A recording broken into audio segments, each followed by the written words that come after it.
Hello，我係寶榮醫師，歡迎來到漢興中醫孤理唔明系列。今日我哋會同大家講一個好常見但又好容易忽略嘅問題——四肢麻木，同大家分析下點用中醫辨證同治療來幫到你。其實呢，大家可能平時都會遇到手腳麻麻嘅情況，尤其係一勞碌就幾日唔見好轉，咁你就要小心啦。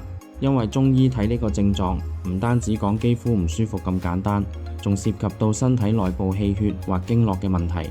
今日我哋就由淺入深，拆解下點分辨同治療呢個問題。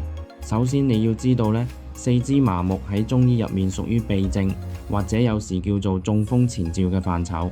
古代醫籍都提過，麻木唔單止代表肌膚失去感覺，更可能係身體某部分經絡阻塞或者氣血不足造成。咁中醫點樣解呢？我哋主要可以按6大類病機嚟分。第一個類別就係風寒入絡，呢個情況最常見，好多時天氣一寒或者吹風就會出現麻木、手腳冰冷、腰膝酸沉感、舌淡苔白、脈浮滑澱，呢種就叫做風寒外侵，經脈受寒失養，所以要用祛風散寒、溫經通絡嘅方法。你可能會聽我提過黃芪桂枝五物湯或者當歸四逆湯，呢啲就係幫你暖經散寒嘅好幫手。第二類就係氣血失榮，即氣血不足，呢啲人麻木唔單止無力，仲可能面色萎黃、心慌口乾、舌淡紅、脈細弱，係由於長期操勞、失血或者病久熱肌，造成氣血空虛，呢啲就要補氣養血。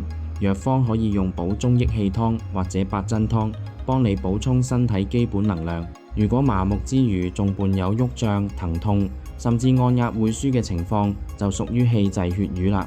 例如面色晦暗、唇青口紫、舌上有瘀點、脈結，呢個就代表氣血運行不暢，經絡被阻塞。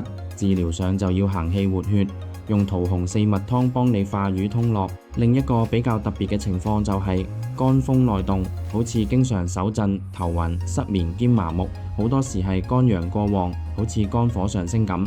咁要息風平肝，用羚羊鈎藤湯或者羌活行痹湯幫你平肝息風。仲有一種麻木係因為風痰阻絡，唔係指風，仲有痰濁阻塞經絡，會癢有震顫、頭暈、痰多，呢啲就要祛風化痰、理氣通絡，例如杜痰湯或者玉屏風散。最後一類就係比較熱濕，可能係濕熱阻滯導致，下肢會灼熱、刺痛、舌紅苔黃、脈弦數，呢個就叫做濕熱鬱阻，要清熱利濕、通絡止痛，例如利尿散。講到呢度，你可能會想，醫師，咁我點知究竟我屬咩類？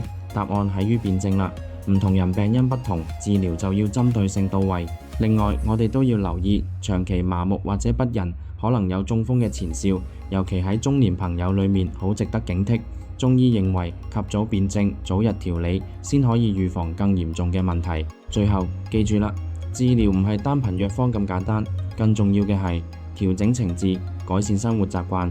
身體係一個整體，氣血通暢，經絡暢通，身體自然健康。好啦，今次嘅分享就到呢度，希望大家對四肢麻木有啲新理解。依家天氣開始轉變，大家都要小心啲冷風影響啊！如果你覺得今次嘅內容幫到你，記得訂閱我哋呢個頻道，點個讚，分享出去，讓更多朋友都可以學到中醫嘅智慧啦！我哋下一次再見啦〜